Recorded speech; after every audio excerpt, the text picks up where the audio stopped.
മൃഗശാല ആശുപത്രിയിൽ സിംഹക്കുട്ടികൾ പിച്ച വെച്ചു തുടങ്ങി. നൈല, ലിയോ എന്നീ സിംഹങ്ങളുടെ കുഞ്ഞുങ്ങളെയാണ് ആശുപത്രിയിൽ പരിപാലിക്കുന്നത്.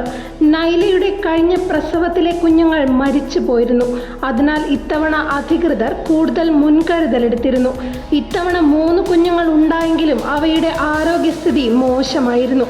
മൃഗശാല വെറ്റിനറി സർജൻ ഡോക്ടർ നികേഷ് കിരണിന്റെ നേതൃത്വത്തിൽ അടിയന്തര ശുശ്രൂഷകൾ നൽകിയെങ്കിലും നൈലയ്ക്ക് ആവശ്യത്തിന് മുലപ്പാലില്ലാത്തത് വെല്ലുവിളിയായി. വെറ്റിനറി സർജന്റെ മേൽനോട്ടത്തിൽ ലൈഫ് സ്റ്റോക്ക് ഇൻസ്പെക്ടർമാരായ ജിജോ, നഹാസ്, അനിമൽ കീപ്പർ അനിൽ എന്നിവരെ ഉൾപ്പെടുത്തി പ്രത്യേക സംഘം രൂപീകരിച്ച് ചികിത്സ ആരംഭിച്ചു. കുഞ്ഞുങ്ങൾ സ്വന്തമായി പാൽ വലിച്ച് കുടിക്കാൻ തുടങ്ങിയതോടെ കുഞ്ഞുങ്ങളെ ഇൻക്യുബേറ്ററിൽ നിന്ന് പ്രത്യേക റൂമിലേക്ക് മാറ്റി. ആദ്യത്തെ 10 ദിവസത്തോളം കണ്ണുകൾ തുറക്കാത്ത കുഞ്ഞുങ്ങൾക്ക് ഇപ്പോൾ ദൗത്യ സംഘമാണ് അച്ഛനും അമ്മയും. രാപ്പകലില്ലാതെ സംഘം നടത്തിയ പരിശ്രമത്തിന്റെ ഫലമായാണ് കുട്ടികൾ അപകടനില തരണം ചെയ്തത് എന്ന് മൃഗശാല ഡയറക്ടർ മഞ്ജുള ദേവി പറഞ്ഞു.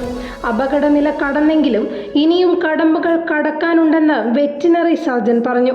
സ്വന്തമായി ഇറച്ചി കഴിക്കാൻ തുടങ്ങുന്നതോടെ ഇവരെ തുറന്ന കൂട്ടിലേക്ക് മാറ്റും. അതുവരെ ഏകദേശം 3 മാസത്തോളം ഇവരെ ഹോസ്പിറ്റലിൽ സജ്ജീകരിച്ചിട്ടുള്ള നഴ്സറിയിൽ തന്നെ പരിപാലിക്കും. അതിനുശേഷമായിരിക്കും കുഞ്ഞുങ്ങൾക്ക് പേരിടുക എന്ന് അധികൃതർ അറിയിച്ചു.